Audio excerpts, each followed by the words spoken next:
Hey guys, this is Theta Trades, and today we're going to be talking about Ford. We talked about Tesla last week, and if you like this video and haven't seen that one, you'll probably enjoy that too. But I want to jump straight into talking about Ford. At the very end of this video, I'll talk about the trades I'm considering with Ford. But before that, we have to look at the fundamentals because obviously knowing a little bit about Ford is going to let us make more informed decisions. Ford's at a crossroads, and this is what this trying to show you. This is from the very first part of Ford's risk section. It talks about their redesign. And that's really the thing, is based on how much you buy into Ford's redesign is really whether you should buy into Ford at all. So I'm going to start talking about the bad about what's going on with Ford here in a second, but keep in mind the redesign is important, and I'll be following up with that in the good section. Quickly though, before we start either of that, I want to talk about the trends for Ford. As you can see, they've been very steady, maybe even slightly increasing. You can also see near the tail end of these results, the drop that would correspond to a decrease in interest because of the quarantine. And that's about as low as they've been over the entire past 5 years. The one other thing I think is important is this is their cumulative return over the last 5 years. So basically starting with $100, if you reinvest all the dividends they give you in Ford stock, how do they perform against other metrics? And as you can see, the answer is pretty pitifully. You start at the end of 2014, go all the way to the end of 2019,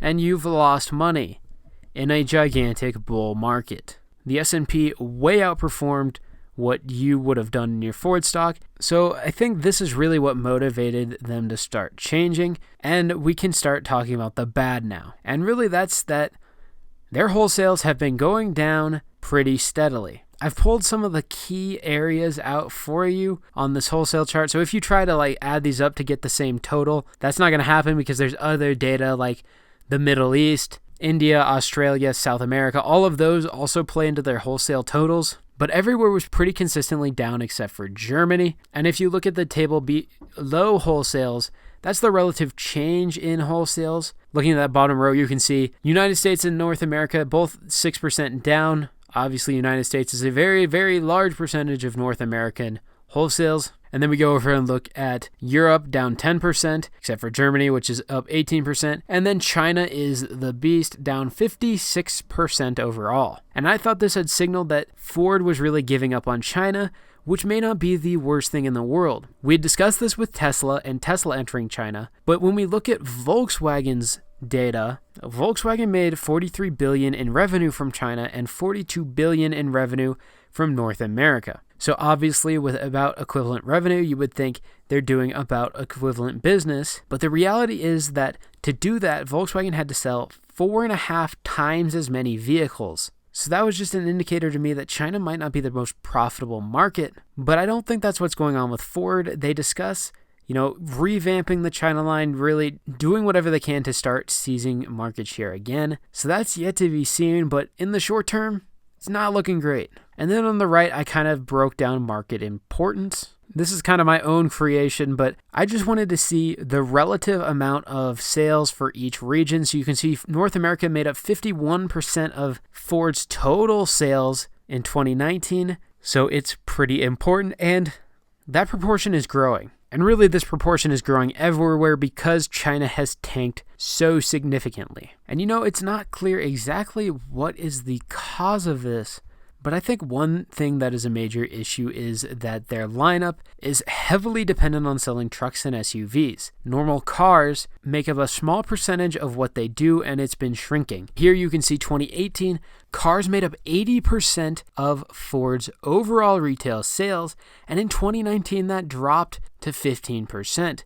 So overall, trucks and SUVs are dominating Ford's market share, and that's increasing. And I think we all know that the Ford F-150 has been America's #1 selling car or truck for forever. Now they are innovating on the F-150, we'll see that later, but in the short term that's scary. And the reason for that is this that you're seeing now. This is the California emission standard. Ford's report goes into emission standards all over the world. But I think California's emission standard is one of the most important. That's because California has 10% of the residents of the United States and makes up a significant share of the market. So even though federal regulations are a little looser, most auto companies are forced to just meet California standards instead of modifying cars to the standard in California and then sell a different car everywhere else. It's usually more affordable for them to just across the board meet California standard. And because North America is such a huge part of Ford's business, that's why I pulled this one out. But what you can basically see is that Ford is going to be required to sell zero-emission vehicles and have a substantial number of their sales be zero-emission vehicles. And this isn't like way off in the future. This is in 5 years. So Ford is really having to innovate. And since they're so reliant on trucks and SUVs, this is a little scary because those are not exactly the cars you would know to be even close to zero emissions. They are trying to remedy this, and we'll talk about that a little more in the good, but we can touch on it now. A big response from Ford is the Mustang Mach-E here, and they are making a hybrid F-150, so there is a lot of good to come. With these emission standards, it's kind of boom or bust in a lot of areas, Brazil in particular. Ford talks about how Brazil, you can get significant tax incentives for being at or above the standards. If you don't, you're met with significant penalties. So Ford has talked about here that if they miss these standards for whatever reason, they're going to have significant fines levied against them. And they're already having some legal battles with the Brazilian government about taxes that have already been levied against Ford. So it's not like you can just brush this off and say, no biggie. The other risk is that this requires innovation. So they're going to have to put a substantial amount of their budget into research and development in the hopes of hitting this. And if they do anything wrong, they're also going to incur expenses on the back end. They also talk about how these are new parts and, warranties might go up. They might have to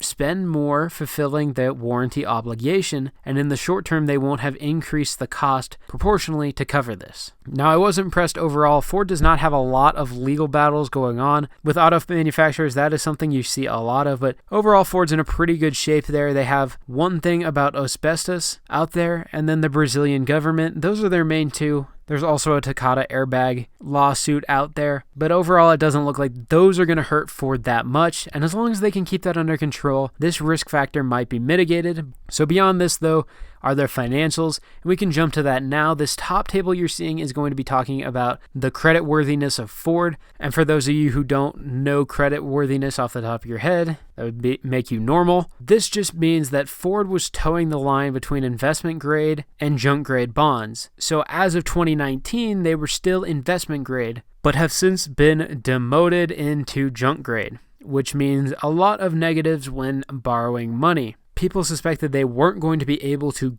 secure additional funds. This didn't end up being the case because of the Fed allowing themselves to buy junk bonds. So Ford has secured $8 billion additional from those junk grade bonds. Now, long term, they're going to be paying more debt on this, so that is a little dangerous, but at least for now, they've got funding. Below that, you can see their income, and you can see their revenue has been fairly flat over the last 5 years. And then if you look at the net income, that's really not great. Like, they fell off a cliff 2018 to 2019. Now, this comes with a significant caveat of they spent $6 billion starting that redesign. So even though we only see $47 million in profit in 2019, that's as they've started this redesign. I think they kicked it off in 2018 and then really started in 2019. But as I was talking earlier about the debt, this is as it stood at the end of 2019. So they had $15.3 billion in debt, $22.3 billion in cash. So they've tapped credit equity lines to the tune of $15 billion, and they've also got those $8 billion in bonds I was talking about.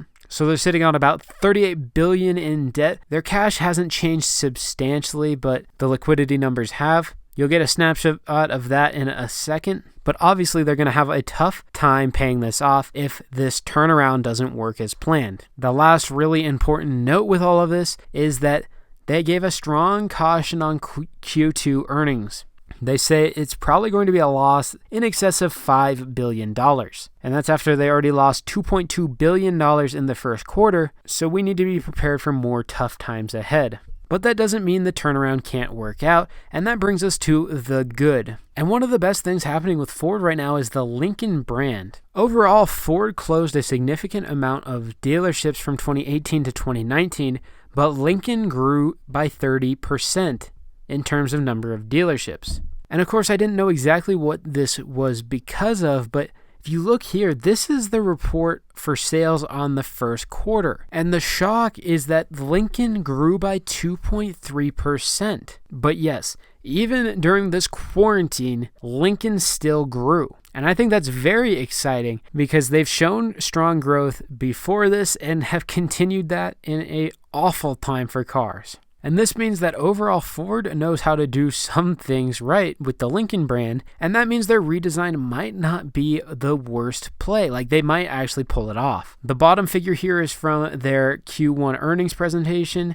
You can see that they're beating their liquidity targets by about $3 billion right now. I don't think that means they're out of the woods yet, but if they can keep this up, and as long as their estimates are reasonable, they'll be okay to pull through this, and hopefully that means they can complete their turnaround. And on that note, we should look at what those cost Ford. They spent about $6 billion in 2019, $1.4 billion in 2018, which obviously is a huge number. So we need to be watching for signs that this is working. I think there is some optimism for China right now. And I know Europe, they were already doing quite well with commercial vehicles. And obviously we've been seeing great things out of Germany. So hopefully this investment is well placed. The other thing that's going on right now is Ford's research and development budget has grown tremendously. They were up by almost 75% in terms of funding, and their research is now in line with Tesla. Both companies are spending about $1.3 billion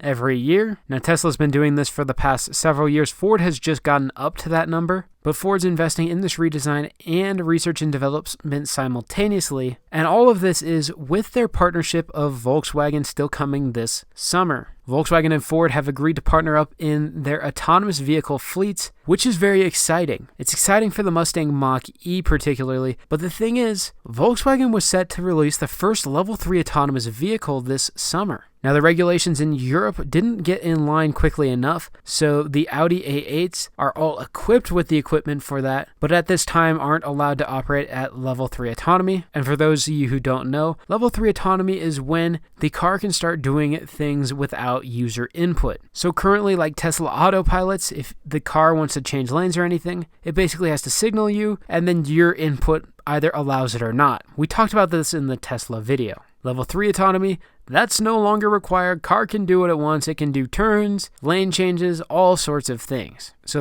that's pretty exciting. And now with Ford having their budget already in line with Tesla and about to partner with VW, who sell the most cars of any auto manufacturer, it's an exciting time for that partnership. Because honestly, that's one of the biggest things that Tesla has a leg up on everyone else is the autopilot. Now, I think mostly that's because of how they've branded it. Their features really aren't that far ahead of anyone else, and that's if they're ahead at all. And it has been clear based on what Ford has said that they are going to be rolling out autonomous features very soon. They've pushed that back to the beginning of 2022 now because of the response to this pandemic, but still that's just around the corner. And that brings us to other things that are just around the corner, and this is the exciting part for Ford. This figure is from their earnings presentation. You can see where each car is being operated and whether it has actually gotten into showrooms so far. And they've already announced the Mustang Mach-E. Those will be actually starting to deliver 1 year from now. And for those of you unfamiliar with Doug DeMuro, he's a major car reviewer, but in his words, he thinks that this is a potential competitor to Tesla, the real Tesla killer. I'm going to link his video up in the top right now so you can click that card to go over and watch his thoughts on it. But his thoughts are one of the main ones that I respect from the car industry.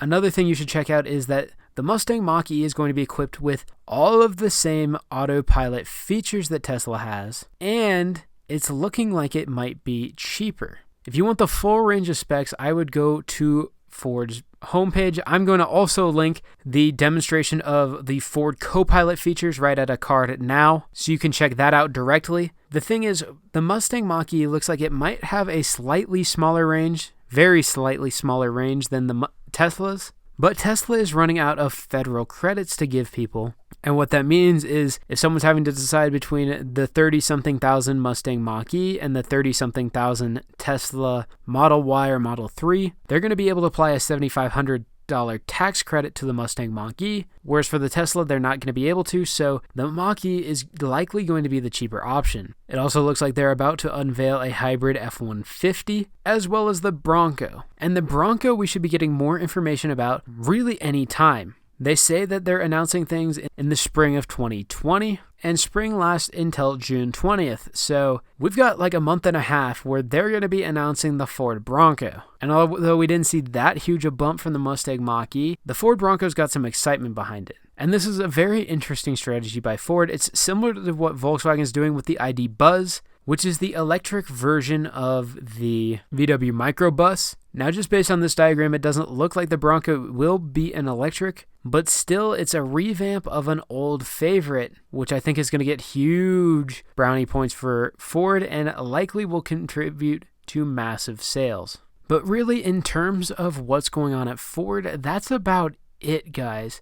There's a lot to consider here, and if you buy into that turnaround, it might be a good time to buy into Ford. If we look at their actual chart, though, I just wanted to compare. So with the announcement of the Bronco, or more details of the Bronco somewhat imminent, I wanted to go over and show you what happened when the Mustang Mach-E was announced. So Mustang Mach-E was announced here. As you can see, if we measure this over the course of we'll go straight to the first peak. But over the course of 6 days, they managed to increase their share value by 5.5%. And it looks like that's 48 cents overall. Obviously, if something like that was repeated right now, that could mean a pretty significant bump. If it's actually 48 cents again, or to that tune, we'll bump up here and probably get past this resistance line. The one thing, though, was that this was already at a support line anyway, so it's hard to say whether this bump is because of the Mach-E or just because of the cyclic nature we were seeing here. But that is something to consider. So the Bronco could be announced any time here. We're kind of trading between this support and this resistance. It looks like for the time being, at least until the 15th, this is likely to continue in my opinion. And that means we'll be somewhere between 475 and somewhere between 530 for a while. And I could see the Bronco being the catalyst for breaking out of this range. Now, obviously, if the Bronco absolutely tanks, that would be not so good. So that's yet to be seen. And guys, I've decided to bump my discussion of possible trades just for the sake of time. This was originally a 40-minute video when I recorded it. And so, to respect your time, I'm going to cut this up. And you can let me know if you want to hear what I'm thinking about for trades. I am developing a little bit of a tool to help you calculate some of the value. The only other notes I went on to make about this graph is the RSI is starting to go back up. MACD is also looking like it's going to curl back up. And both of those would make me think we're going to be heading up from here. So back maybe up to about above $5. And if we look at May 8th, that's when the most recent contracts will expire. So that's 532 is where you're sitting at on that resistance line. But guys, if you enjoyed this video, please consider subscribing. But regardless, I'd love to hear your feedback on this video, guys. And more important than anything else, I hope this helps you make some money. But until next time, guys, this has been Theta Trades.